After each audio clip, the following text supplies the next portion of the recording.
Okay, so hello everyone. Okay, I I hope that your day is okay. It's okay. So for today's discussion, we're gonna discuss about minerals still. Now, marag sumpay lang siya. So last time, di ba, we talked about minerals and its different characteristics. And how is mineral essential for us? How is mineral everywhere? Sa asa nato siya makita. So mineral, as said, is the building block of our technology. So kung walang mineral, wala tayong ginatawag na technology karon. Wala ang transportation, wala ang communication, wala tayong mga smartphones and all. So basically, ang mineral, mo'y kanang hinungdan nganong easier atong life. Kaya atong kanang mga ginagamit nato karon kanang mga technology, kanang mga appliances, they contain minerals nga very kanang kuan sa tong earth, kanang very daghan siya na naka-store siya within our earth. So imagine how lucky we are. So last time we discussed di ba nga na ay five characteristics of minerals. So in terms of geology, minerals are defined as the naturally occurring naturally occurring inorganic solid that possesses a crystalline structure and a definite chemical composition. So for today, we're gonna discuss about furthermore about the minerals. So karon kay properties na pud ato ang i-discuss. So for you to remember those things, kay di ba sa characteristics man to. So for you to remember, we have a mnemonics para ma-remember niyo siya dali. Pwede mo dali malimot. So I'm gonna show it to you itong five short review lang. Ipakita na ko to sila para makakuha na to. Ma-review. Para may balaan na po na to. Okay?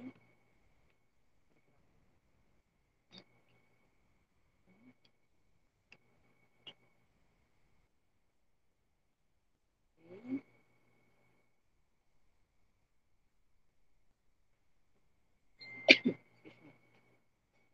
Okay. Session 8. Session 8 na tanong.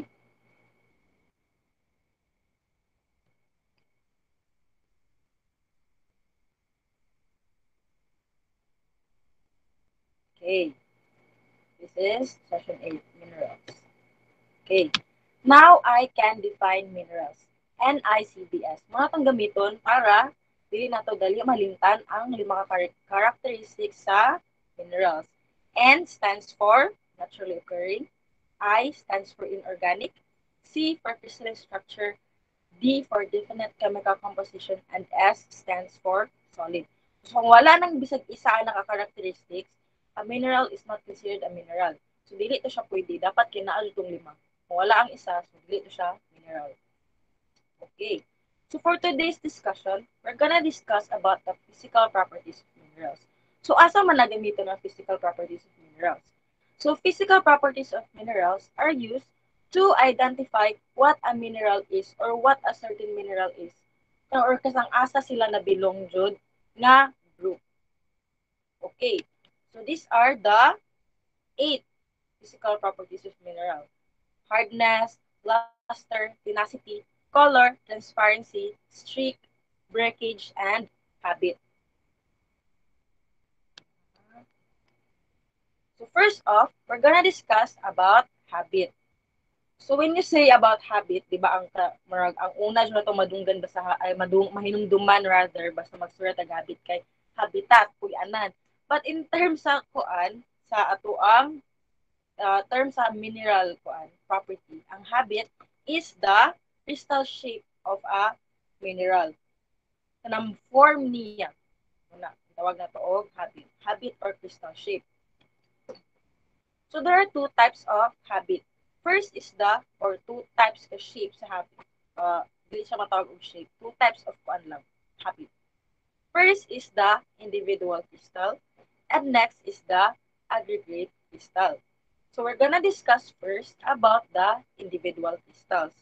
So individual crystals, from the word itself, individual, grows individually, and they are in the form of bladed, equant, acircular, octahedral, prismatic, tabular, and cubic. So lain-lain nga po siya og form. Okay, naman tayo mga example dire.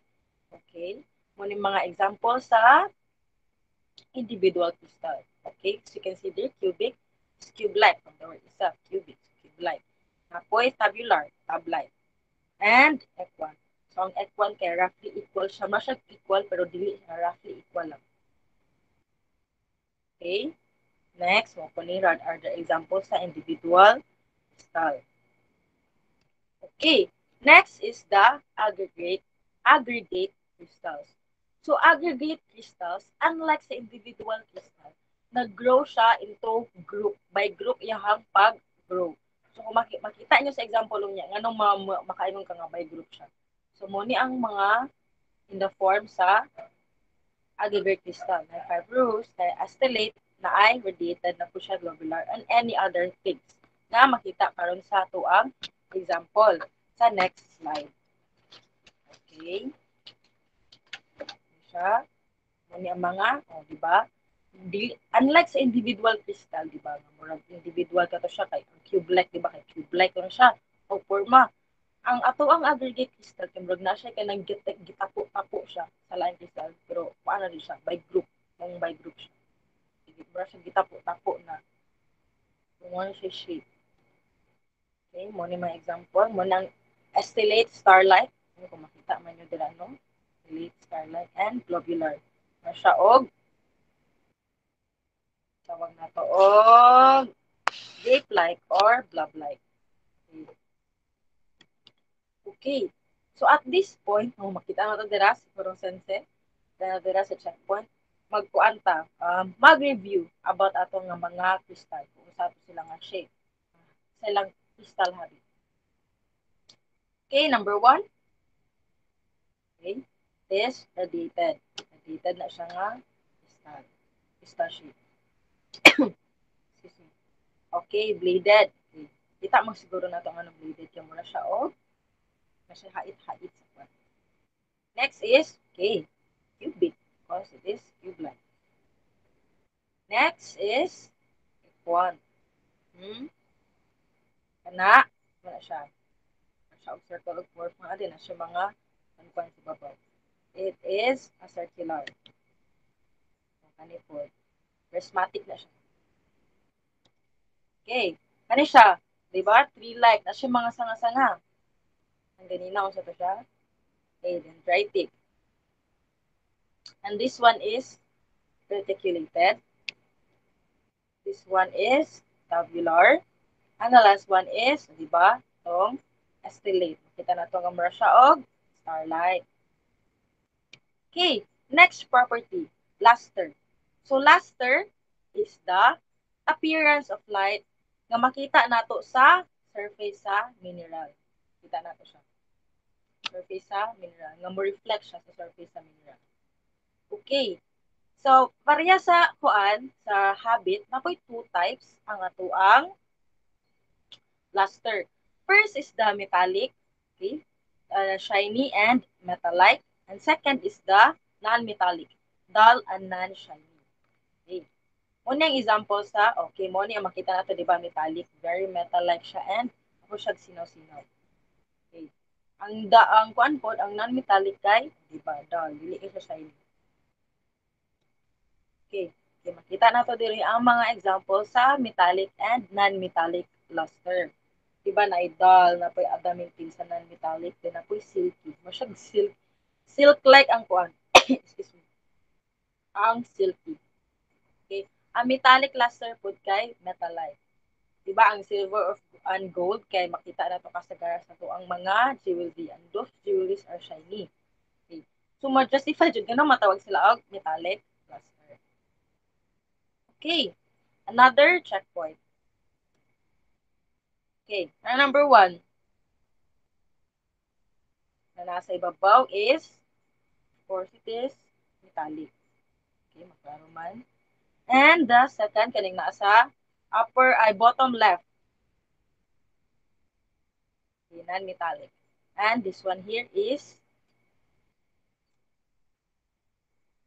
and this one is, I leave it up to you. Okay, kamo na ang mag-decide. Next meeting, ito na ilang tawag. Okay, third property, transparency. So this is the ability to transmit light. Kanang mukuan siya. Ang mineral, magkuan, ability to transmit light. Ang light, makuan siya. Maklaro ba?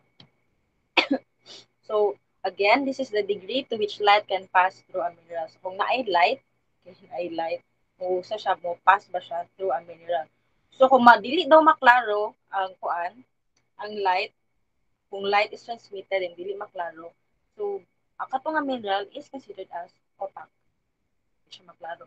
Pero kung maklaro ang kuan, makapass through ang light, pero ang image kay dili visible, it is kanang kuan siya, matawag na to siya og translucent. Example of that is biotite. And the third, kung makita kung makapass through ang light, and then visible pa jud ang image, muna ang tawag nato og translucent. And example of that mineral nga very translucent is calcite. Okay. Next, color. Okay, di ba? Color. Color ang una natong mapansin sa mineral, di ba?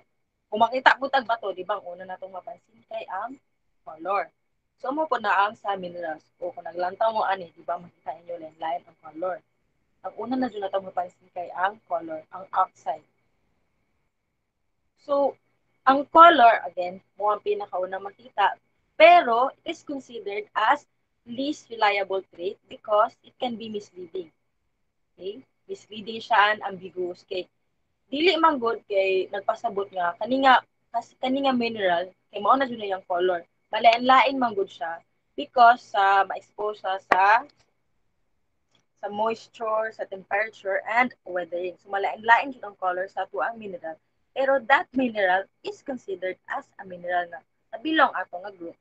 Para aning kuan, fluorite, di ba? Kita ninyo, lahi siya og color.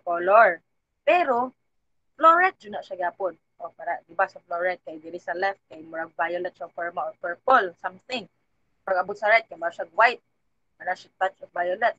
Pero di ba kung makaingon ka, dili ni fluorite kay dili ni siya color kay ang color di sa fluorite kay kuan, purple or violet.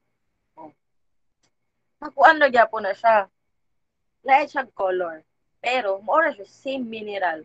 Mo nang dili kayo ginagamit ang color to identify a mineral because it can be misleading. Very ambiguous siya. Okay, checkpoint. O di ba? Which of the following is a quartz mineral? Lisod siya. Of course, ang mineral sa quartz, kay quartz biya sa lang taong tanan. Pero ang quartz mineral ang kaning naa sa pinaka-left. Okay? Okay. Color is not reliable in mineral identification. Para sa akong ingon ganina, dili kayo siya reliable. Just like with people. Okay. Outside color does not tell you much about the important characteristics. Diba? Sakto man jud. Kung unsa ginapakita nato kay kuan, dili man jud na ang mao ang nasa sulod sa ka person. So always kanang kuan, do not judge a person by appearance na or unsay lang ginapakita. Kanang read through the line nang dili lang kay nato siya lang kanang i-focus ato nga nakita nato outside. Just like with minerals, dili kay nato lang tawod.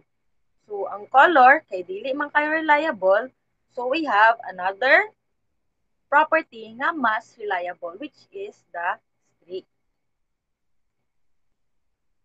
So streak is the color of the powdered mineral. Okay, powder di mo siya mineral, mo to ang gawas niya kay streak. Then ang ginagamit para may balaan ang streak sa isa ka mineral is the streak plate. Okay, di ba? Na-discuss na to ganina nga ang color kay dili ka reliable. Okay, pareha aning nasa right. Rhodochrosite. Di ba? Kung makita ninyo ang color niya kay red. Pero kung ikuha ninyo siya sa streak plate, ang color niya kay ay pagka-white.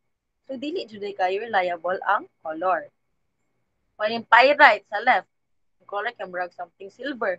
Pero paggawas, ikuha mo siya sa streak plate kay dili dahil mao iyang color. So, again, muni ang gamit sa streak. Pero, also note that kung mas gaya ang mineral kaysa sa streak plate, dili mo gawas ang streak. I-drag nimo siya dito, din kung mas gahi siya, wala mo gawas na streak. Wala kay mausod na streak. Okay, next. Another property is the excuse me, breakage. Breakage from the word itself, break. Yes, sa break. So, pagkabuak ang pagka-break niya. And again, there are two types of breakage, cleavage and fracture. Okay? At na siya og definition.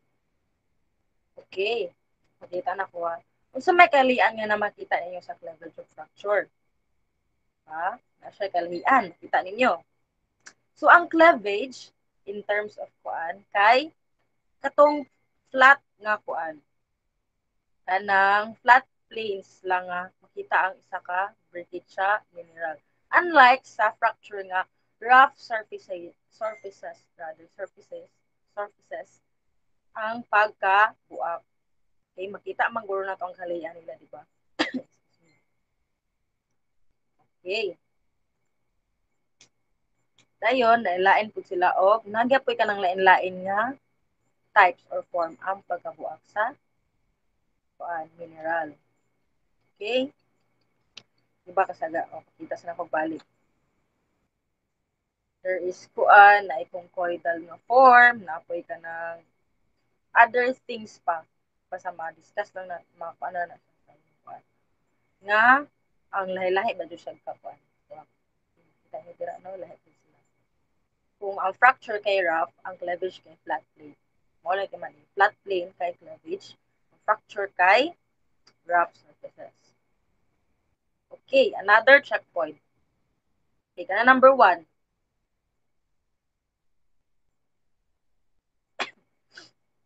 Okay, number 1 is considered as cleavage. Since ang breakage niya kay flat plane lang man. Number 2 is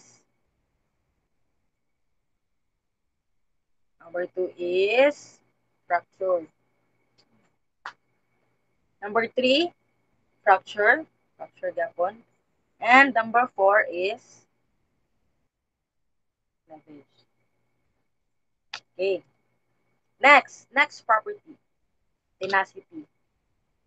Okay. So tenacity is the reaction of a mineral to stress. Kaya kato nga stress kay ang crushing, bending, breaking, and tearing. Mo ni ang mga stress sa mineral. Okay? Mas stress sila is either they become brittle, ductile, malleable, or elastic.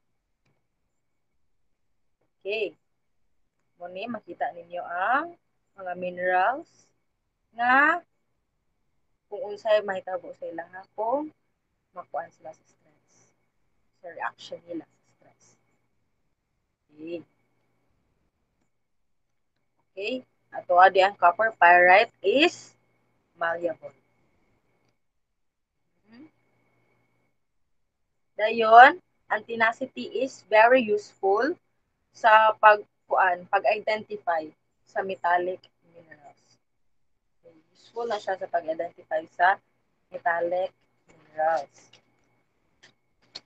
Okay, next is the hardness. Okay, hardness. Okay, let's define what hardness is first. So, hardness is the resistance of a material to being scratched. So, kung ang tenacity kay ang reaction or ang kuan niya reaction sa kuan sa stress, ang ato apong hardness kay resistance. Diba? Ato ang kuan ganina. Makita nato ang tenacity. Nahipod ang hardness. So, ang hardness is a resistance of a mineral to being scratched. Then, as you can see, ang gamitan day pag para may balaan ang hardness isa ka mineral is the Mohs scale. Okay? Muna siya dira. Nasa pinakaubos, sa pinaka-lower ranking is the talc. And ang pinakadako, since diamond, is under a lot of pressure. O siya pinakagahi na siya nga mineral. O siya pinakadako og ranking sa Mohs scale. So there are other things na pwede po natong magamit para may balaan ang hardness sa minerals. And these are fingernail, copper penny, wire nail, glass and knife blade, strip plate. Pwede po dahil magamit na to ang strip plate. Ikuha na nato siya, scratch. Okay. Next is the special properties. So mo po kung physical property ang minerals, na po siya special properties. Okay, and these are the double refraction, effervescence, magnetism, iridescence, and fluorescence. So first, we're gonna discuss about double refraction.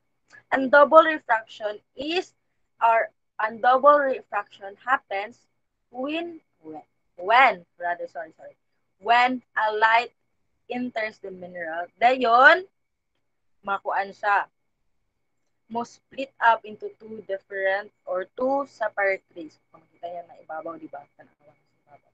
Ibabaw na example sa double refraction. Okay. Makuan siya, two different rays. Pero isa ra dito siya kani. Isa ra to siya. Musulod dito siya. Pagkuan niyo makita niyo nga double refraction. Pero ang double refraction is weak man. Dili ka siya maklaro. So we need a device called refractometer para makita tong kuan rays nga nag-cause sa double refraction. And next is the effervescent. So effervescent is the bubble. Kanang bubble nga kanang makita bitaw pareha ni kaning bubble. Kana mo nang gitawag na to og effervescent. So kung magbutang ka og acid sa isa ka mineral, okay, di ba kani for example ani calcite, butangin mo siya weak acid, then ma-dissolve siya, di ba? So kung ma-dissolve siya, katong gi-produce nga bubble katong naa sa ibabaw sa liquid mo, to ang gitawag na tog effervescent. So daghang mineral nga mo react jud kung mutangan siya og acid. Next is the magnetism. Ang magnetism is ang ability sa mineral nga mo react sa isa ka magnetic nga or magnet, no, tawag magnet, mo react siya sa isa ka magnet. These are caused by the ions of their crystalline structure. So kung nakay magnet dayon murag kuan mo, it is possibly nga kato nga mineral kay kuan uh, attractive man siya ang pinakakuan daw kayo, ang pinaka common nga magnetic nga mineral is the magnetite. Kung mopilit siya, it is possible nga other mineral siya pero since common man ang magnetite, so possible nga magnetite siya. Okay, mo siyang pinaka-common man nga magnetic mineral. Next is the iridescent. So, iridescent is the play of color na series. Di ba, lantaw ninyo diri sa mga example, kaya nabagdaghan ka siya og color. And these are caused by the light. Musulod siya sa mga breakage sa isa ka mineral. Musulod siya dito. Inaan na siya. Makuha na siya. Mura siya ga-play of color. Pero temporarily lang po siya. This is caused by the diffraction of light. Ngayon sulod sa breakage sa isa ka mineral. And lastly, the last kuan is the fluorescent. Fluorescence. Okay, fluorescence is the kuan temporary color change by the mineral. Temporarily lang na siya. Hindi siya kuan. So kung mo-absorb siya og light, mo-absorb og light ang mineral, makuanan mo na siya dito. Ma-change yung color kadto. Diba? Kita natin dira ang fluorite. Ang fluorite, diba, kaya na siya color white. Pero kung mag-play siya og color, mahimo siya og violet. Pero ang purple na siya color white jud na pay purple. Pero makita diri kay purple jud ato ang fluorite. Pero temporarily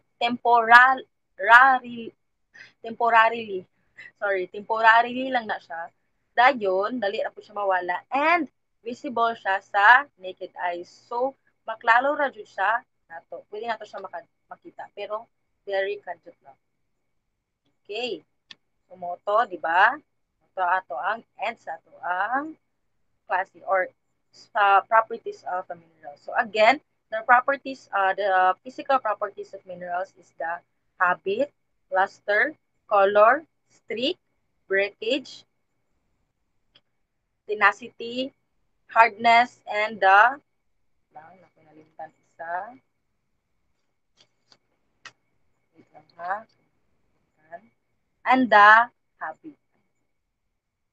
Oh, habit.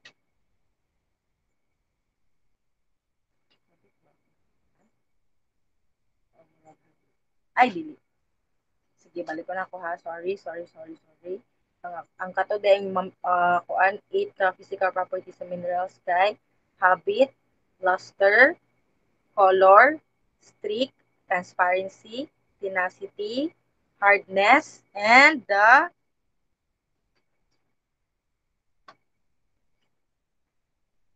breakage. Okay. So, ang luster ay first.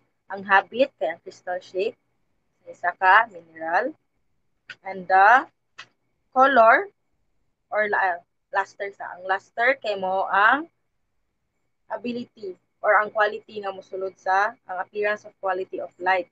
Ha? Kita sa surface sa mineral. Color, atong color, na mauna na itong makita, kung makita tag mineral or anything like sa stone, mauna itong makita ng color.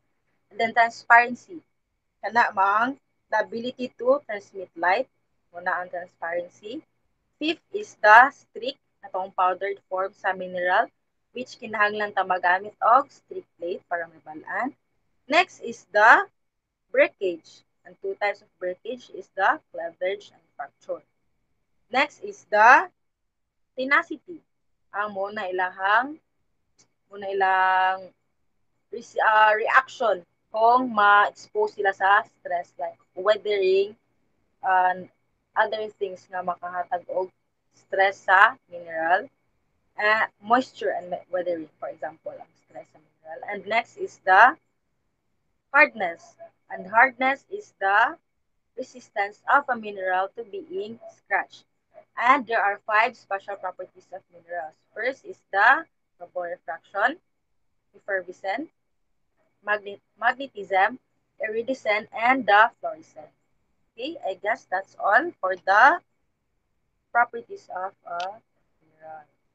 Okay, and okay. Thank you everyone, and I hope you have learned something from this